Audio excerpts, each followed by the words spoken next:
And so, my fellow Americans, ask not what your country can do for you, ask what you can do for your country.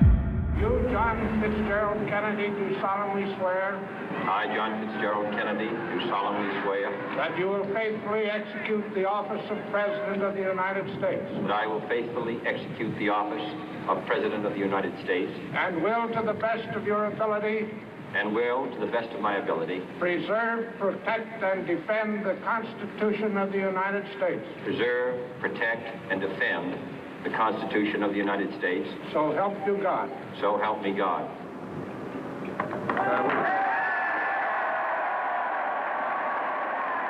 The energy, the faith, the devotion which we bring to this endeavor will light our country and all who serve it.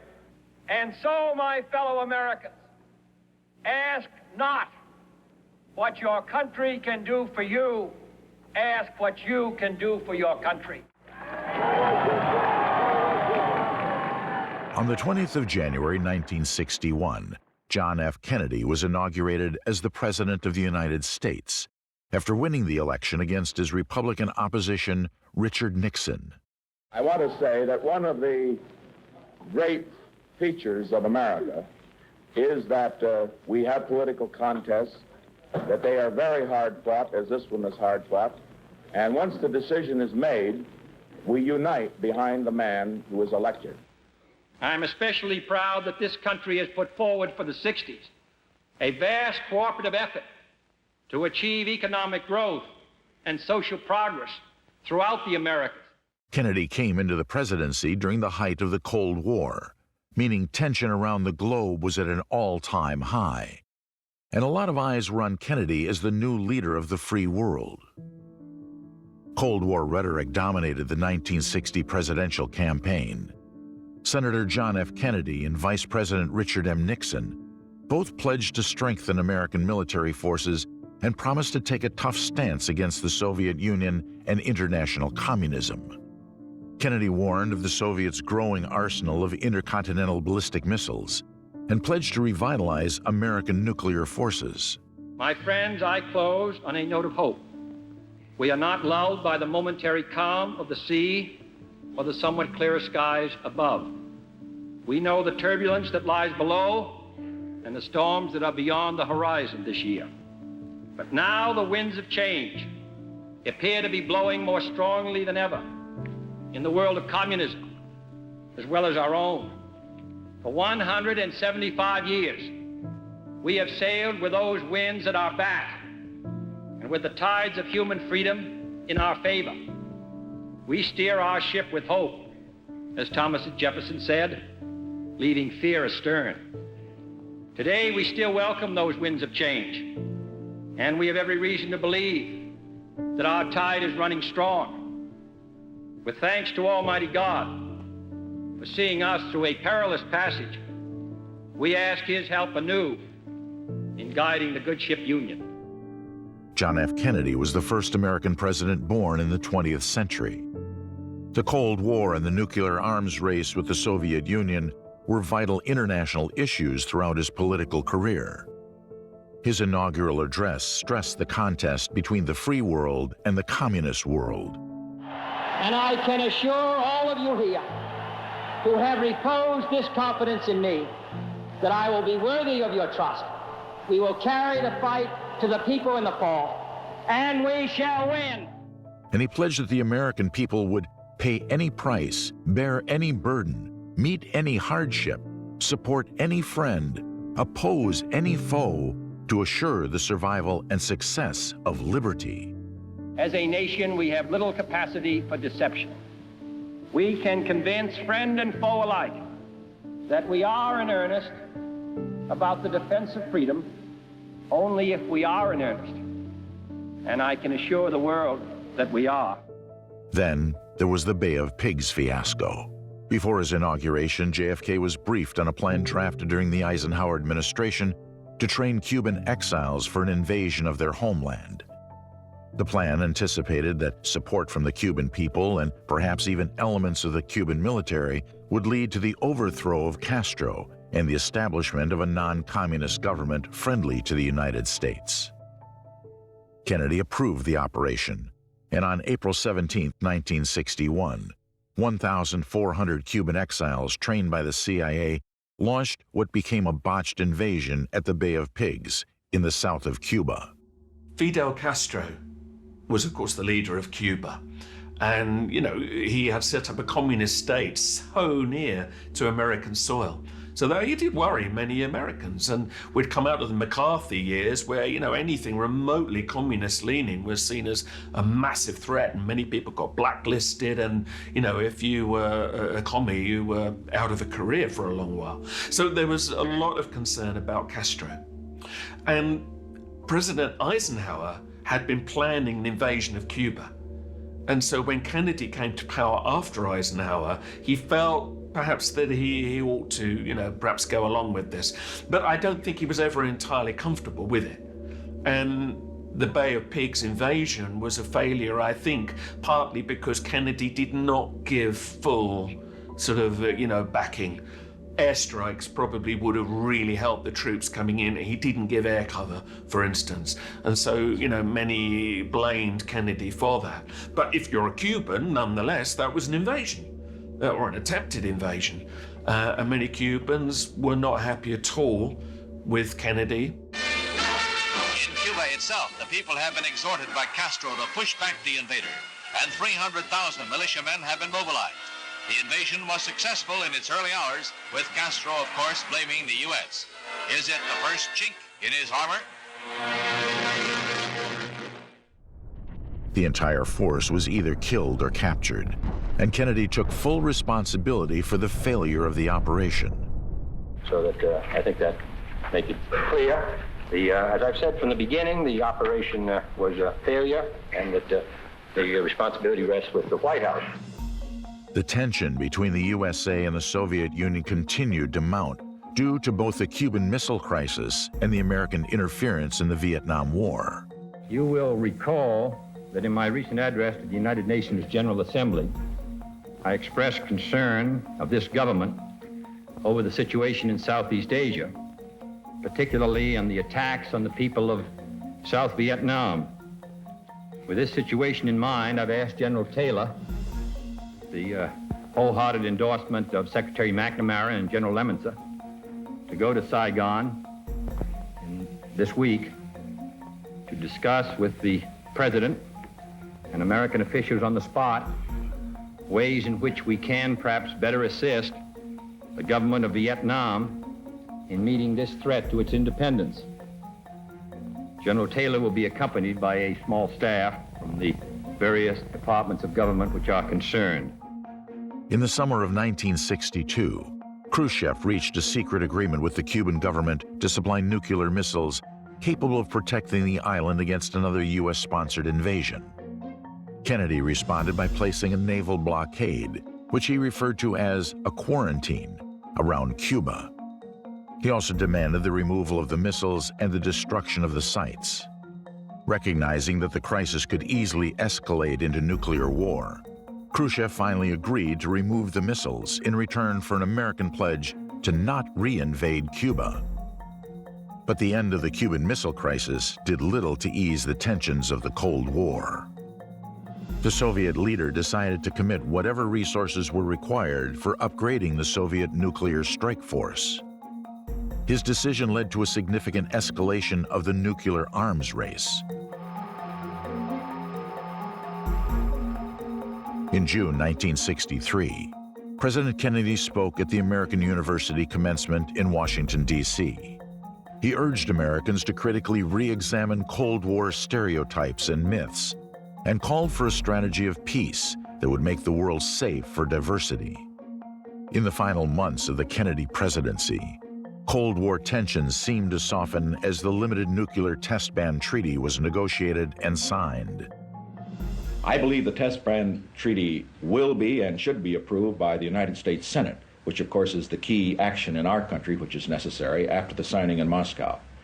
I do not believe, however, that some of those who have observed the Test Ban Treaty are correct in saying that because this treaty has been agreed to, we can assume that the Cold War is beginning to end. There is nothing to indicate that Khrushchev is stopping the Cold War in Western Europe, in Latin America, in Africa, and around the world. And until he puts some stop on indirect aggression, I don't believe we should take just this one move, which is important, as being decisive in indicating that a new trend is set in. In addition, Washington and Moscow established a direct line of communication known as the hotline to help reduce the possibility of war by miscalculation. Kennedy made it very clear throughout his presidential run that he was anti-communist. This perhaps best exemplified during his time in Berlin.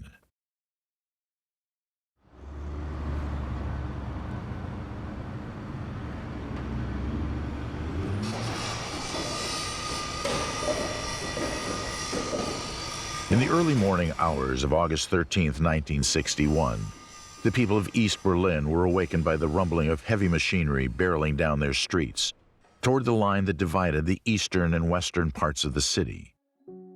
Groggy citizens looked on as workers began digging holes and jackhammering sidewalks, clearing the way for the barbed wire that would eventually be strung across the dividing line. Armed troops manned the crossing points between the two sides, and by morning, a ring of Soviet troops surrounded the city. Overnight, the freedom to pass between the two sections of Berlin ended. At the end of World War II, the main Allied powers, the United States, France, Great Britain, and the Soviet Union, divided Germany into two zones. The Soviet Union occupied East Germany and installed a rigidly controlled communist state. The other three allies shared the occupation of West Germany and helped rebuild the country as a capitalist democracy. The city of Berlin, located 200 miles inside East Germany, was also divided. Half of the city, West Berlin, was actually part of West Germany. Many East Germans did not want to live in a communist country and crossed into West Berlin, where they could either settle or find transportation to West Germany and beyond. By 1961, 4 million East Germans had moved west. This exodus illustrated East Germans' dissatisfaction with their way of life and posed an economic threat as well, since East Germany was losing its workers. This exodus illustrated the East Germans' dissatisfaction with their way of life and posed an economic threat as well, since East Germany was losing its workers. In the summer of 1963, President Kennedy visited Berlin and was greeted by ecstatic crowds who showered his entourage with flowers, rice, and torn paper.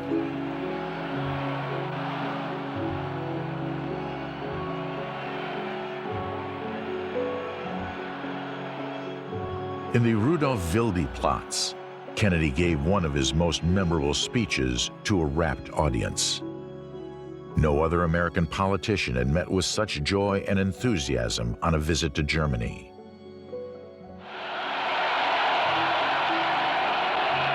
Freedom has many difficulties, and democracy is not perfect.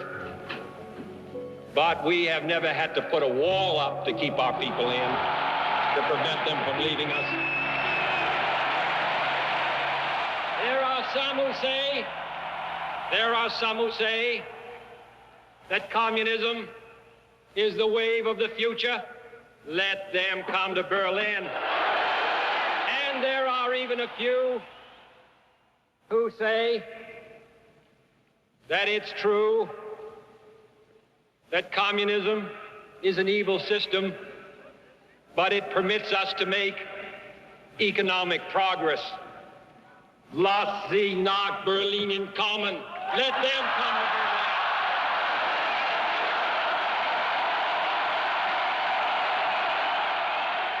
2,000 years ago, the proudest boast was Civis Romanus Sum. Today, in the world of freedom, the proudest boast is Ich bin ein Berliner.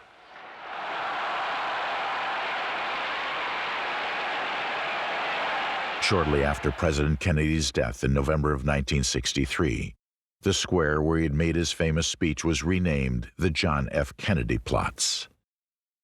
For most Americans, Kennedy was a hero, a fighter for the free world, and exactly what America needed at the time.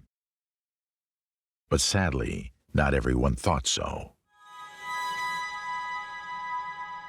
Kennedy's stern anti-communist stance rubbed some the wrong way, and one man disagreed so much that he made it his priority to end the president's life and silence him forever.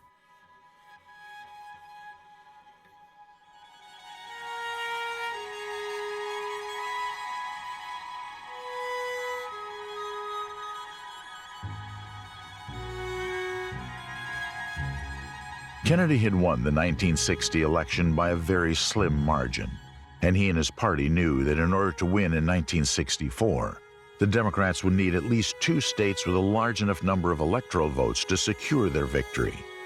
Florida and Texas were chosen. The trip to Texas was conceived in the spring of 1963, when President Kennedy met with Vice President and Governor Johnson Connally in El Paso. It was to be a 2-day, 5-city tour of Texas, and it was here that he would announce his presidency for the upcoming presidential campaign. The votes of Texans were vital to his winning, but getting them on board wasn't going to be an easy task. Texans needed to be convinced because the state was largely not in favor of Kennedy's civil rights policies and handling of foreign policies, such as the Bay of Pigs fiasco. We preach freedom around the world, and we mean it. And we cherish our freedom here at home. But are we to say to the world, and much more importantly, to each other, that this is a land of the free, except for the Negroes? Recent feuding among Democratic Party leaders also didn't help. And so Kennedy saw it best to try and bring the party together and greaten his chances for re-election. Kennedy had been making many enemies, and he had been taking actions which, many people thought were good actions.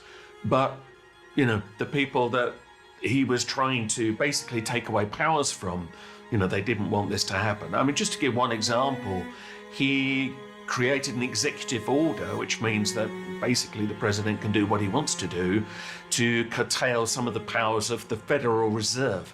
Now, the Federal Reserve is seen as the Bank of America, but is really a private enterprise that many people are worried is deeply corrupt and was set up on corrupt grounds. He wanted to take back some of their power. He wanted to give more powers to the US Treasury, so he would have made enemies amongst the bankers. He also was making enemies amongst what we call the military-industrial complex. So yes, he had been supportive of war in Vietnam initially, but then as he began to see, I think, more closely where that was really going to go, he started to pull back on that. Well, war is business, war is money, and the last thing anybody wanted was a peacenik president.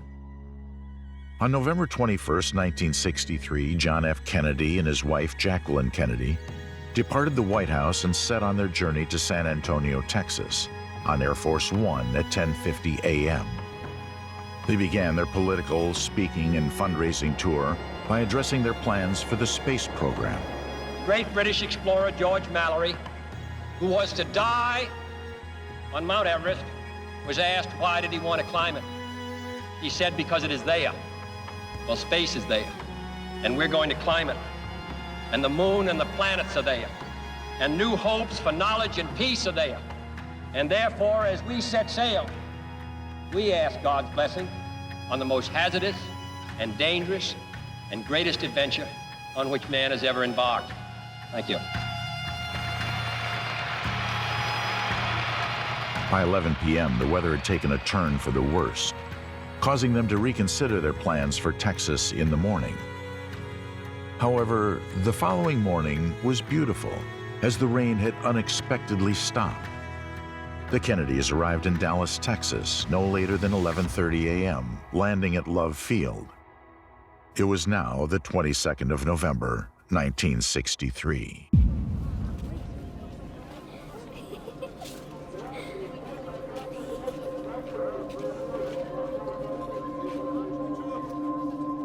The day commenced with Kennedy making a speech outside the hotel he had stayed at in Fort Worth. He then went on to make another speech inside a breakfast hosted by the local Chamber of Commerce. In his last ever speech, he said, "This is a very dangerous and uncertain world. We would like to live as we once lived, but history would not permit it." Kennedy met with Texas Governor John Connally at 11:45 a.m., and the two began their tour around Dallas. The streets were filled with ecstatic crowds of onlookers trying to get a glimpse of the president. It was truly a glorious day, or at least so it began. Kennedy rode in an open-top 1961 Lincoln Continental four-door convertible limousine, named the SS-100X by the Secret Service. He was accompanied by his wife, who sat to his left, the governor, who sat in front, and the governor's wife, who sat beside him. President Kennedy insisted on the open car with no guards. He stated that he didn't want it to appear as though there was anything between himself and the people. This was not written officially. However, word of the president's request was passed through the Secret Service and brought to fruition. "Mr. President, you can't say Dallas doesn't love you," said Nellie Conley from the front seat. Amused, the president responded, "No, you certainly can't." These were to be his last words. At 12:30 p.m., the motorcade traveled down Daley Plaza and made a left turn onto Elm Street. They were passing the grassy knoll to the north of Elm Street and traveling towards the Texas School Depository when the first explosive noise was heard. Before anyone could even react, the sound of a second shot erupted from the air. Immediately, the president grabbed at his throat. The streets filled with screams as onlookers watched in panic and confusion. A bullet had pierced through the back of Kennedy's neck, slightly to the right of his spine, and exited through his throat before hitting Governor Connally in the shoulder and wrist. Soon after, a third shot rang out. This time, the bullet hit Kennedy directly in the head, splattering his skull all over his wife and the interior of the limousine. This was the fatal blow.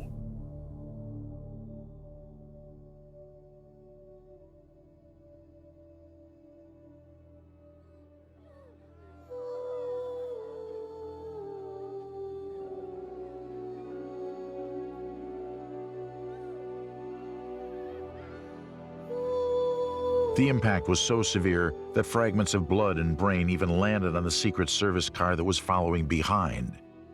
His body lay limp in the back seat as his wife eagerly tried to climb away in case of another shot.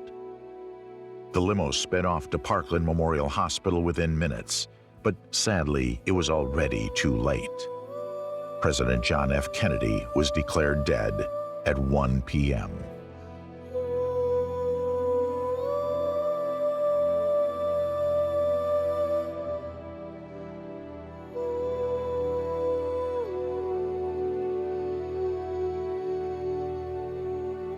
The days that followed weren't ones of celebration and enthusiasm as planned, but instead were ones of sadness and mourning as the country and world found out about the news. From Dallas, Texas, the flash, apparently official, President Kennedy died at 1 p.m. Central Standard Time, 2 o'clock Eastern Standard Time, some 38 minutes ago. Families sat together in their homes, watching television, participating in the terrible shock of an assassination of a president. He was coming down the street, and my 5-year-old boy and myself were by ourselves on the grass there on Palmer Street, and I asked Joe to wave to him, and Joe waved, and I waved, and the man, that's all right, sir. You go ahead, Charlie. As he was waving back, the shot rang out, and he slumped down in the seat, and his wife reached up toward him, and as he was slumping down, and the second shot went off, and it just knocked him down. The president's body was taken from Parkland Hospital to Love Field and loaded onto Air Force One at 2:38 p.m. Sheltered on board Air Force One in case of further assassination attempts. Governor Connally recovered from his wounds. And Lyndon B. Johnson took the oath of office with Jacqueline Kennedy by his side, still wearing her blood-spattered clothes. This is a sad time for all people. We have suffered a loss that cannot be weighed.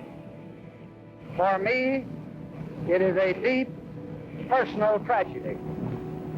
I know that the world shares the sorrow that Mrs. Kennedy and her family bear. I will do my best. That is all I can do. I ask for your help and God.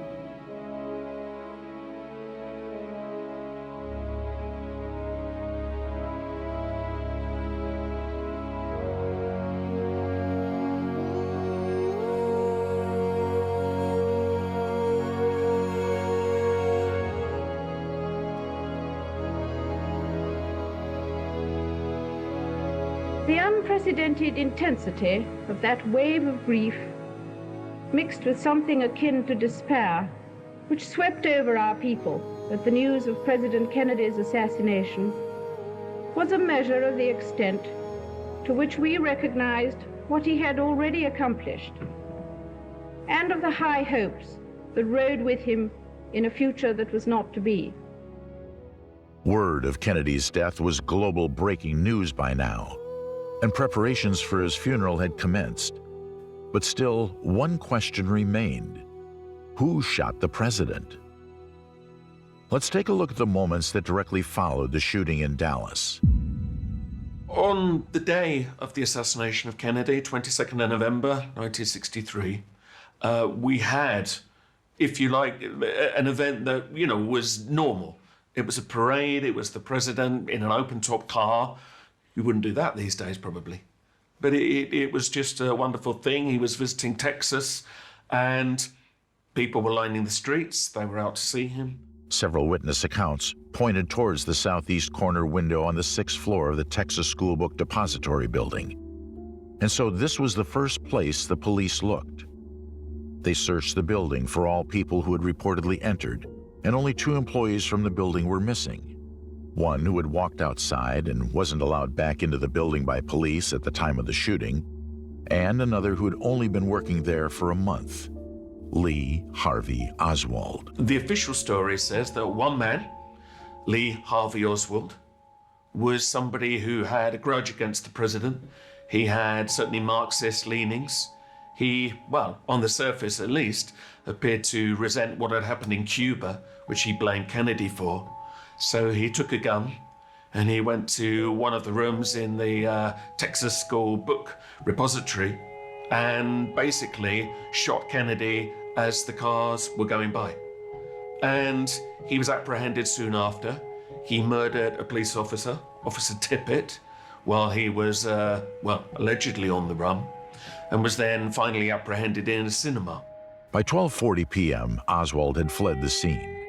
However, police did discover a rifle underneath some boxes and its shelves by the window on the 6th floor, as the witnesses had described. The police identified the weapon as a 7.65 Mauser, but it was later revealed by the FBI that the police were mistaken.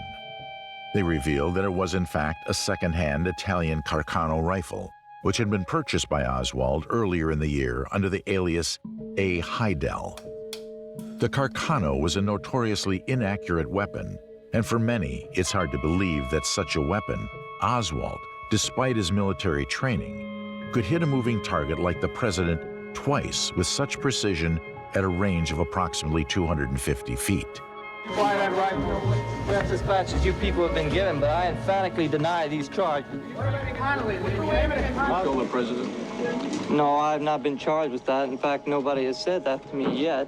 The first thing I heard about it was when the newspaper reporters in the hall asked me that question.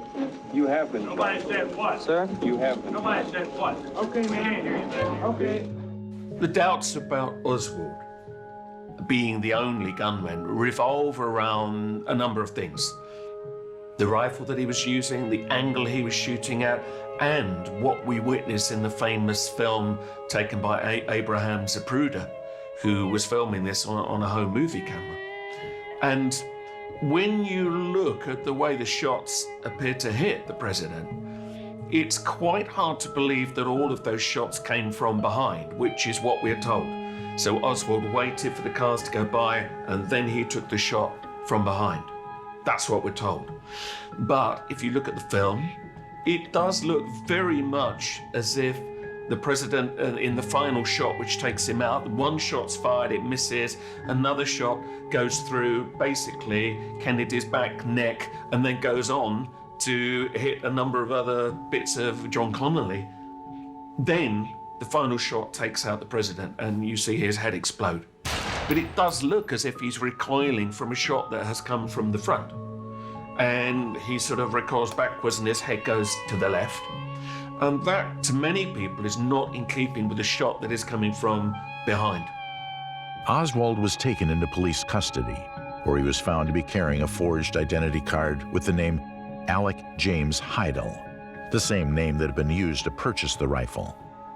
However, at the time, Texas law imposed no control over the purchase of weapons, making purchasing the weapon under an assumed name even more peculiar.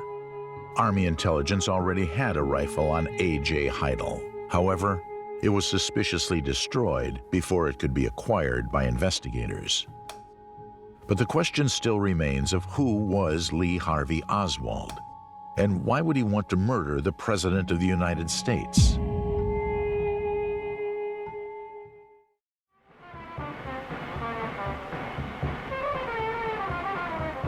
Lee Harvey Oswald, a 24-year-old former Marine sharpshooter, was born in 1939 to a New Orleans widow.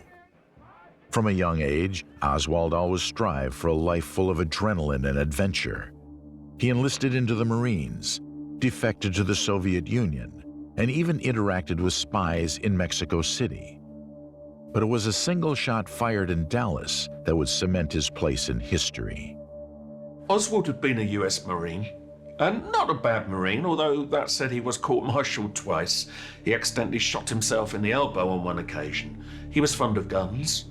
He got to the position of marksman, which is not the best shooters, but, you know, not bad shooters.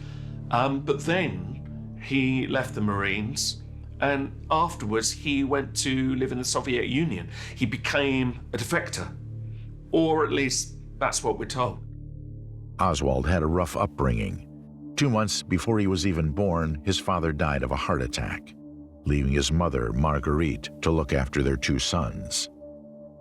In 1942, Oswald's mother sent his older brothers away to boarding schools and tried to drop him off at a local orphanage, but was turned away because he was too young.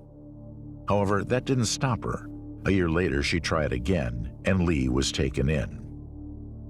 The following years consisted of Oswald being moved from orphanage to relatives' homes to apartment to wherever they could find a place to stay. In 1952, his mother finally moved away from Louisiana and settled in New York with Oswald, only 12 years old. However, life in the Bronx was just as tough for them. Marguerite eventually found employment at a local dressmaking shop, which required her to work long hours. This meant that Oswald was left to his own devices for the majority of the time, with no one watching over him. Oswald was lonely and rootless. He spent most of his days aimlessly riding the subway or wandering the Bronx Zoo. One day, while walking the New York streets when he should have been in school, he was noticed by a police officer who questioned him and sent him to a psychiatric facility. There, Lee was found to suffer from neglect, but they concluded that he had no actual mental illness, just a kid with too much time on his hands and a lack of love. By the age of 13, Oswald had moved over 20 times in his short life, usually after his mother's latest job or relationship had gone awry. He was a lonely child, prone to violence, and would reportedly threaten others with a pocket knife. On June 19, 1953, Julius and Ethel Rosenberg were executed by electric chair at New York's Sing Sing prison for handing U.S. secrets to the Soviets.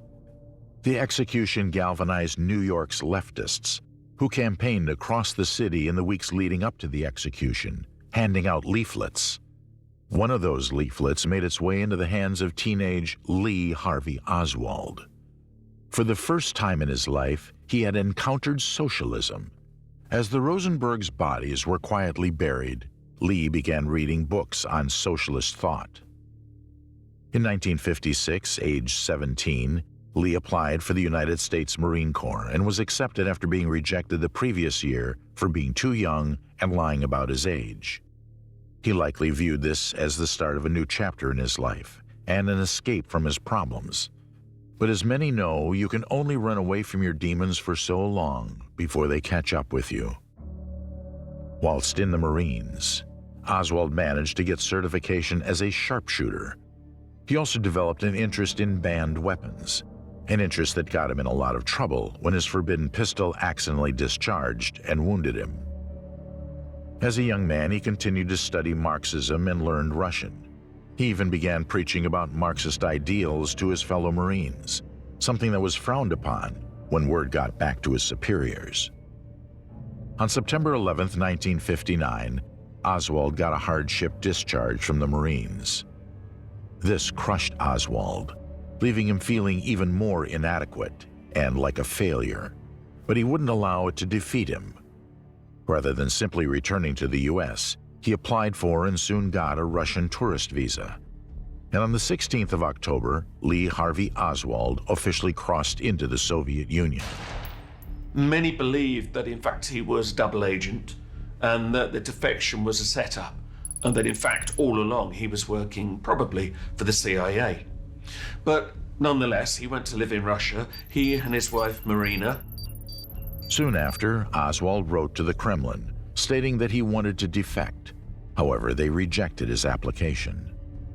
The news of this rejection hit Oswald hard, so much so that he attempted to take his own life by slitting his wrists in his hotel bathtub on October 21st, the day his visa ran out. His suicide attempt failed. However, it succeeded in gaining the attention of the Kremlin. Initially, the KGB still felt as though he wasn't fit to be a defector, but this time, Oswald wouldn't take no for an answer. Newly discharged, he stormed into the U.S. Embassy in Moscow, declaring that he was going to surrender his citizenship. He also stated that he was going to tell the Kremlin all that he knew about U.S. radar codes. Reluctantly, the Kremlin decided to reopen his case, and he was eventually approved to defect into the Soviet Union on January 4th, 1960. At last, Oswald felt like he belonged. He had found a place he could call home. He had escaped his overbearing mother, escaped his childhood trauma, and escaped his American life. However, things weren't to be that easy. After being moved to a small and isolated town named Minsk, the KGB monitored Oswald's every move. His entire apartment was bugged, and informants reported on his daily routines and movements. By February 1961, Oswald was writing in his diary, "My work is drab. The money I get has nowhere to be spent. As my Russian improves, I become increasingly conscious of what sort of a society I live in." Barely a year after first arriving in Minsk, Oswald began petitioning the U.S. and USSR to let him return to America. It turns out that Oswald had never surrendered his American citizenship, despite threatening to do so back in Moscow. Because of this, there was little the USSR and American government could do to keep Oswald, now husband and father, in Minsk. On June 2, 1962, Oswald and his family all received permission to return to America. They headed straight to Fort Worth, Texas, where they stayed with one of Oswald's brothers. However, it wasn't long before something new had engulfed Oswald's mind. In the fall of 1962, Oswald began to obsess over Castro's new Cuba. He began telling people that Kennedy was a terrible president for authorizing the 1961 Bay of Pigs invasion. Oswald, we are told, was a sympathizer towards the Cubans, although some say in the double agent idea, actually, he was anti-Cuba. But, you know, these are the arguments that go round and round. But nonetheless, his Cuba always seems to come up somewhere down the line. And it was certainly a big thing back then. The following year, in May, Oswald founded a pro-Castro group, handing out leaflets in the streets, trying and failing to recruit new members. He went to live in Russia. He and his wife, Marina, weren't happy there, and eventually they came back to the United States. And that's when he began to sort of get very concerned about what was going on in Cuba, and would give out leaflets on the streets complaining about the way the Cubans were being treated. He later appeared on local radio twice to defend the Castro regime. And in August, he approached an anti-Castro group and offered his services, but was declined. Cuba was clearly at the front of Oswald's mind. This obsession eventually came to fruition when Oswald set on a journey to Mexico City with a plan in mind that would make his defection look like a mere warm-up act. Lee Harvey Oswald arrived in the Mexican capital on September 27th, after an all-night bus journey, heading straight for the Cuban embassy. Oswald had made up his mind that he was going to defect to Cuba. However, similar to his attempts at defecting to the USSR, Oswald was rejected and sent back to Dallas, crushed by his failure. By October 3, 1963, Oswald was back in Dallas, and exactly 2 weeks later, he took a job at the Texas School Depository. On Tuesday, November 19th, a local Dallas paper published the route that the president's motorcade would take through the city on Friday. Oswald noted that the car would pass right by his employment building. He also noted that Governor John Connally would be riding alongside the president, the man who Oswald hated for refusing to remove his discharged Marine status, making it difficult for him to find employment upon his return to the USA. Oswald was apparently very upset by this and had a grudge, therefore, against him on that alone, but also because he had, well, maybe communist leanings. Oswald said he had Marxist leanings, and there is a difference between those two, but nonetheless, it gets mixed together in the public mind. So Kennedy had become somebody that stood for everything that he didn't. And officially, at least, we're told that, he just wanted to see this figure taken down, and so began his plot to kill him. The weeks slowly passed on, and November 22nd crept closer and closer. It was on this day that Oswald changed the course of American history forever.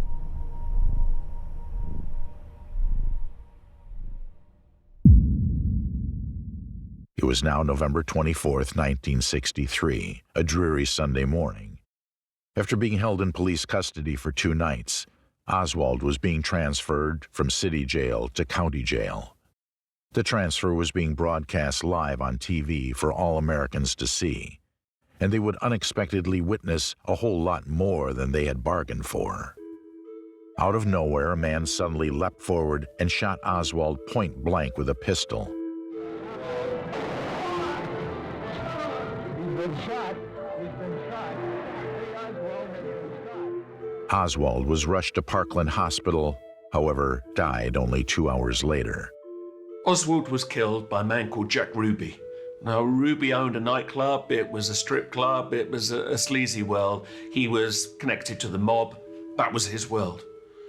We are told, though, that he was so, outraged by what Oswald had done that he just wanted to take revenge on behalf of the American people, and managed somehow to gain access to the back of the police station just as Oswald was being taken out, and literally shot him in the abdomen at point blank range.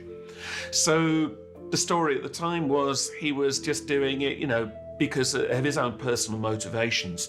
And that then, of course, raised concerns, because some wondered, was that it? Or was he removing Oswald because somebody didn't want Oswald's testimony to be heard? Now, it soon became clear that, in fact, Ruby had a lot of influence in the community. He certainly would have known people that might have enabled him to get to that part of the police station where the average person wouldn't have got inside of. And also, you then get the strangeness that follows when Ruby, as he is now in jail, begins to make statements. And perhaps Ruby had been told, if you do this, you'll do your time, but then you'll be a big hero, everyone will love you, you'll be very rich, and you can, write your story about it. But that it became clear once he was in captivity, that he wasn't going to be released. And he then started to make statements. There's a famous press conference that he actually holds in the jail, where he begins to drop hints that there was a wider conspiracy to kill Kennedy, and that he knew more than he was letting on. He was convicted for the killing of Oswald, but he then appealed, and it was going to go to a second trial. And that's when he began to get louder in his claims that there was something strange going on, and he believed that he also would be perhaps murdered. He was being given injections in the jail, and he didn't know what they were. He wasn't a well man. Ruby had cancer, but he believed that perhaps they were trying to poison him, to kill him, and sure enough, he then died in the police cells before he got to the second trial. So then he also had been removed, and perhaps information that would have come out at that second trial, that never came out. To some, Jack Ruby is a murderer, and to others, he is an American hero. The state funeral for President Kennedy was held on November 25, 1963, with representatives present from over 100 countries and millions of viewers watching it on TV. On November 29, 1963, President Lyndon B. Johnson created the President's Commission of the Assassination of JFK, also known as the Warren Commission. Lyndon Johnson initiated the Warren Commission, so he hired Chief Justice Earl Warren to look into the Kennedy assassination, but not too much. And it's very clear from statements made by people involved in the Warren Commission that they were basically told to explain why it was a lone gunman.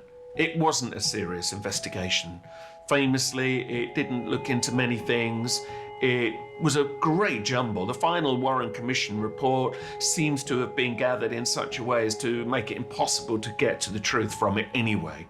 But it did its job, which was to say, no, one lone gunman, Oswald alone, nothing more to worry about.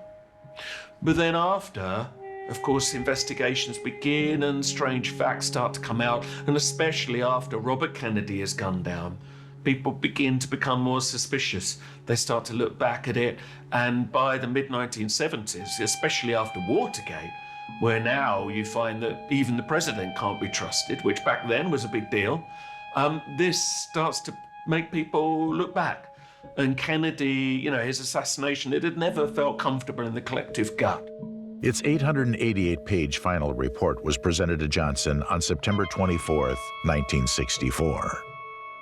The report concluded that Oswald fired 3 shots.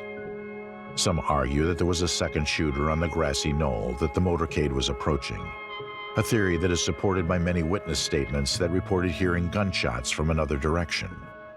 The theories that there was more than one gunman, of course, are going to revolve around what was seen and heard on the day as much as what was seen in the film. So the grassy knoll, and if you see some of the images, you'll see quite a few people were sitting on the grass or standing there. A number of people claimed that they heard shots coming from over the fence. Some of them did try to testify this to the Warren Commission, which is, largely seen as a whitewash, the initial investigation. Interestingly, the Warren Commission said they would only consider evidence from people at the grassy knoll if their evidence concurred that there was only the lone gunman, Oswald. Now, that immediately looks suspicious. So in other words, anybody who gave testimony that believed that shot came from over the fence was not listened to, or their testimony was not included. So that immediately looks suspicious. The Warren Commission concluded that Lee Harvey Oswald and Jack Ruby acted alone. However, some believe that this was simply a way to cover up government interference. Some found it suspicious that upon his initial return to the U.S. after defecting, Oswald was never interrogated by the CIA. They believe that the CIA did, in fact, debrief Oswald, but then destroyed all evidence after JFK's assassination to cover their tracks. If we say that the intelligence services were involved in the killing of Kennedy, then we are effectively saying this was a coup d'etat. And certainly the accusations that Johnson was involved would very much make that a coup d'etat.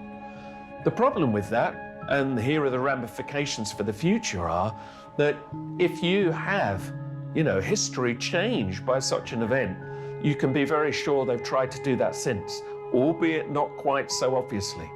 And there are big conspiracy theories since involving everything from 9/11 to various world events that believe that we see this kind of thing actually quite often. And again, the world is persuaded they are merely mad conspiracy theories. But I think the evidence is fairly strong that at the very least there was knowledge on the part of the intelligence services with the killing of Kennedy. And therefore we have to say that we have forever been in their clutches in the years since. And sadly, until somebody comes along that really is willing to shake that world up, we'll probably go on for a good while longer.